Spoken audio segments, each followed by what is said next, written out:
The heartbreak in Cleveland continues, week after week. Browns fans have been forced to relive the same nightmare games that start with promise, only to end in crushing disappointment. But this time it hit differently. The Browns fell to the Minnesota Vikings in yet another devastating loss. And while defeat isn't new to Cleveland, the way this one unraveled has reignited frustration and fury across the fan base. This wasn't about an unprepared quarterback or an outmatched roster. This was about something deeper. Something that starts at the top.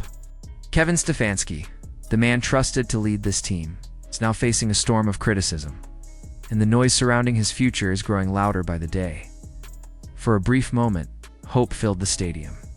Gabriel, who had been under scrutiny since the season began, silenced his doubters with poise and precision.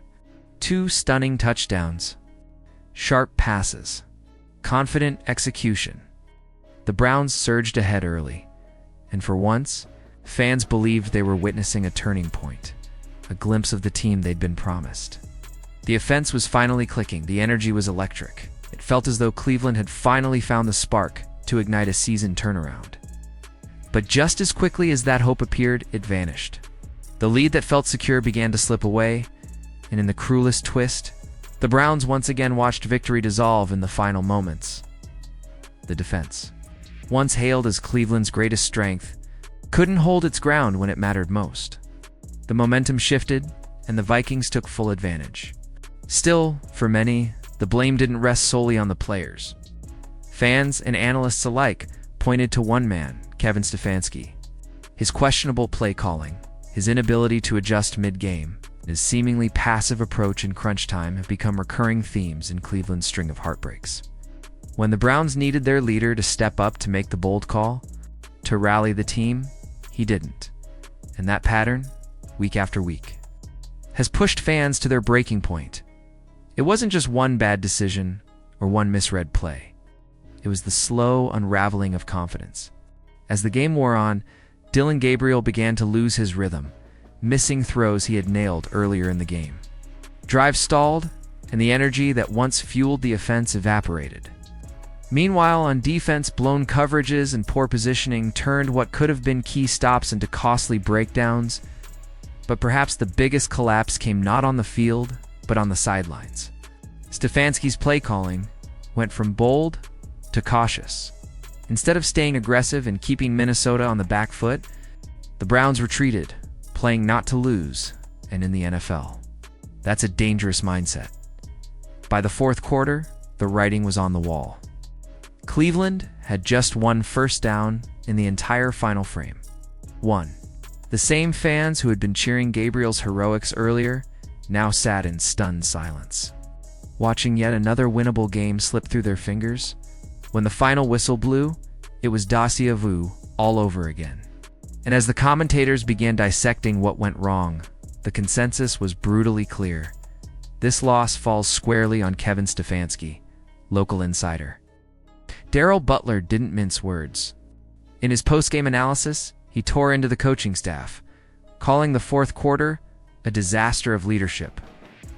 Butler argued that the blame didn't belong to one player or one defensive mistake. It was systemic. These breakdowns, he said, aren't accidents. They're patterns. He pointed directly at Stefanski's decision-making in key moments, criticizing his lack of awareness and failure to manage the clock effectively. It wasn't the first time Butler had raised these concerns, and judging by the reaction from fans, it won't be the last. Adding to the controversy was Stefanski's decision to keep Joe Flacco as the backup quarterback over Shedeur Sanders. During the second half, Gabriel looked visibly fatigued, and the offense was begging for fresh energy.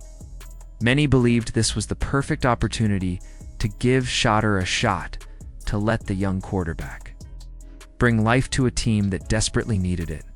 Instead, Stefanski stuck with Flacco, a move that puzzled both fans and analysts. Rex Ryan later blasted the decision, calling it a missed opportunity to have 2 young, dynamic quarterbacks on the roster who could develop together. He insisted that Sanders could have changed the game's momentum when Gabriel started to fade. Instead, Cleveland watched as the same conservative choices led to the same heartbreaking result. What makes this loss sting even more is the familiarity of it all. It's not the first time Cleveland has watched a promising start crumble under the weight of poor leadership. The Browns can't seem to score 20 points when Stefanski is calling plays, stat that's becoming impossible to ignore. And while it's easy to blame the quarterback, the receivers, or the defense, there's one constant in this equation: Kevin Stefanski himself. Inside the locker room, the tension is reportedly growing. Players are frustrated, fans are angry, and the organization seems unsure of what direction to take next. The Browns have talent, that much is undeniable. Gabriel has shown flashes of brilliance, proving he can make plays and lead when given the opportunity. The defense, though inconsistent, has the potential to dominate. But talent alone won't win games if leadership continues to falter. The cracks in the foundation are clear, and unless the organization takes decisive action, they risk watching another season slip into the same spiral of mediocrity. What's worse is how predictable it's all become. Every loss follows the same script: early promise, mid-game collapse, and a post-game press conference filled with empty words.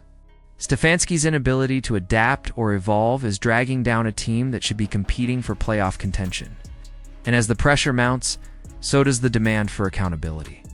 Cleveland isn't just losing games, it's losing faith. As the conversation shifts toward what's next, how much longer can the Browns tolerate this level of inconsistency? Is it time for a change in leadership, or will the organization once again double down on hope instead of action? For a city that has endured so many false dawns, patience is running out. So Browns fans, what do you think? Was this loss truly on Kevin Stefanski? Or are the players failing to execute when it matters most? Has Gabriel done enough to prove he deserves the starting job? Or does Cleveland need a more dramatic shakeup to finally move forward? And when it comes to the defense, is it a talent problem, a coaching issue, or a combination of both? Drop your thoughts down in the comments.